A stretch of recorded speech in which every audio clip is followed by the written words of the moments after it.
The revolution was treated as a sacrament. Children's death were proof of commitment. From the river to the sea was not a metaphor, it was a murderous mandate. In school books, children were taught that Israel is a temporary entity. Jews have no right to exist in the holy Arab land. Do Arab countries really care about the Palestinians inside of the Gaza Strip? It's a really difficult question for people to answer because none of them have really shown their compassion, love, and solidarity for the Palestinians by opening up their homes for them. This influencer explains why. I'm the other Barak coming to you live and direct here from the Holy Land in Israel. The Holy Land. Words are hard. It's late here in Israel. You get it? Here we go. Ever wondered why none of the Arab countries that loudly claim to care about Palestinians are willing to take them in, even temporarily? Egypt, their direct neighbor, won't even let Gazans shelter in the Sinai. Instead, it has tightened border security to keep them out. It's time to name the elephant in the room, Arab hypocrisy, and the calculated mistreatment and marginalization of the Palestinians. The truth is uncomfortable but undeniable. The Islamic world never intended to solve the Palestinian issue. They created it to weaponize it against Israel. Arab regimes have never supported the idea of a sovereign, independent Palestine. Instead, they kept Palestinians stateless and disenfranchised by design. So why is that? Because a bitter, unassimilated refugee population was far more useful as a permanent thorn in Israel's side. The worse the Palestinian condition, the more valuable they became as propaganda tools against Israel and as a bottomless justification for siphoning Western taxpayer money through compromised organizations like UNRWA into the pockets of Hamas and the PLO. It is a sadomasochistic system of perverse incentives. But the Palestinians aren't just victims of Arab betrayal. They have made their bet again and again. They launched every major war with Israel since 1948. They rejected every peace offer that didn't involve the dismantling of the Jewish state. And they elected Hamas, a genocidal death cult that glorifies child sacrifice. Thus, their perpetual suffering isn't just imposed, it's also chosen through leadership, ideology, and a collective refusal to abandon the delusion of erasing Israel. For nearly a century, Palestinian leadership has aligned with the wrong side of history, supporting Saddam Hussein, allying with Assad, attempting multiple coups in Jordan, and playing a devastating role in the Lebanese civil war. Every host nation that welcomed them eventually paid the price and learned the hard way that solidarity came with subversion. The roots of this pathology run deep. Long before Hamas, the PLO under Arafat cultivated a quasi-religious cult of blood. The revolution was treated as a sacrament. Children's death were proof of commitment. From the river to the sea was not a metaphor, it was a murderous mandate. In school books, children were taught that Israel is a temporary entity. Jews have no right to exist in the holy Arab land, a claim blatantly refuted by the very mosque they built atop a 3,000-year-old Jewish temple, and that martyrdom is nobler than coexistence. Hamas took this culture and codified it into state ideology. Civilians are used as human shields. Funerals are PR spectacles, and death is a public relations weapon. Their strategy is brutally effective.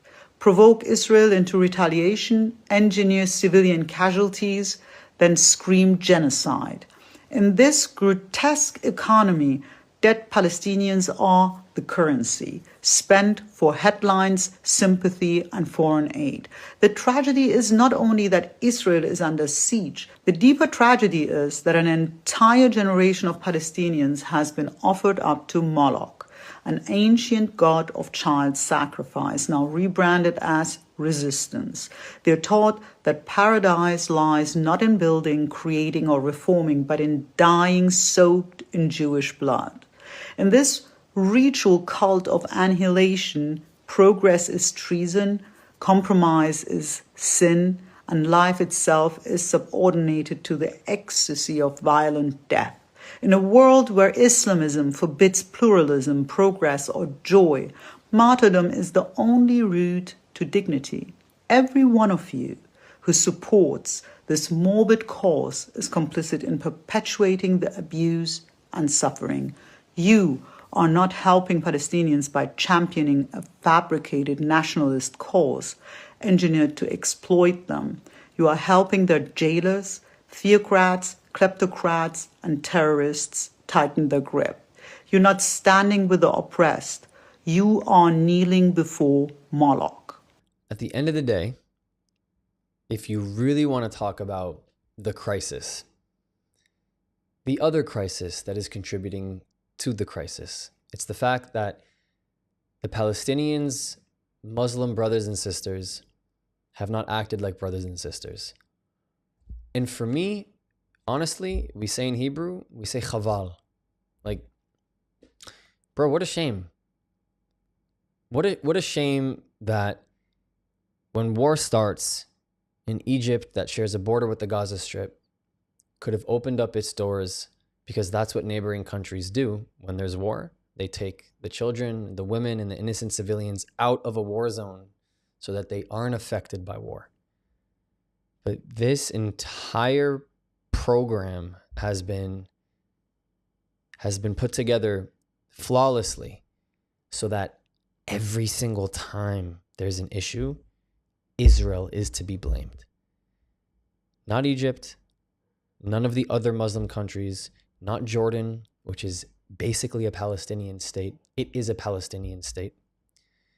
None of them are held with any accountability and responsibility for what is going on. And if there were more than one Jewish nations in the world, if there was more than one Jewish nation, they would have done something. They would do something. And if they were not to do anything, the world would call it out. They'd call out the Jews. They'd be like, listen, you got Jews over here and here and here and all these. Let's say there were four Jewish nations. There's one. Say we had a couple others. And they chose not to open up their borders for the homeland. What do you think the world would say? The world would be like, oh, look at this. Even your own brothers and sisters won't open up your borders. Huh. So when it's time for me to call it out against the other Muslim brothers and sisters for not opening it up for their Palestinians, because they make plenty of content on social media about it. You have Egyptians and Jordanians and Lebanese. You have people from all over the world who go on the internet and talk about how much they care about them. But boy, oh boy, you'll never invite them to the dinner table, will you? It's chaval al-azman. What a shame, man. Because it's embarrassing. It's embarrassing for the movement. It's also, they have receipts for this. Like the Palestinians, like they know that you won't actually do anything. Because we know the truth. We know the truth. It's awkward. It is the elephant in the room. It's the biggest elephant in the room. Any war would be able to offer this. Should I say any neighbors in any war like this would be able to offer this. But the neighbors here don't want to offer anything. And it would be one thing if Gaza didn't share a border with Egypt. Like, I would understand that a little bit more. It'd be a better talking point for them. But the southern border of the Gaza Strip is literally bordering Egypt. And we have to talk about why that hasn't actually opened up for them to be able to escape a war zone. So you got to really think about this one. Thank you so much for all your support. Links in the description of this video to be able to help this channel grow. There is something happening on YouTube. The channel is not getting pushed. Please like, please subscribe, please share. We need to get more nuance in this conversation. Here is a note from me.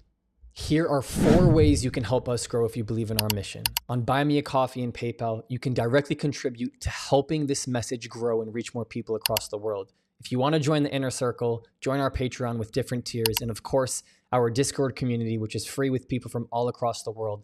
The links to every single one are in the description. And last but not least, to the other Barak community, I love you. Ani ohev otchem. I'll see you guys next time.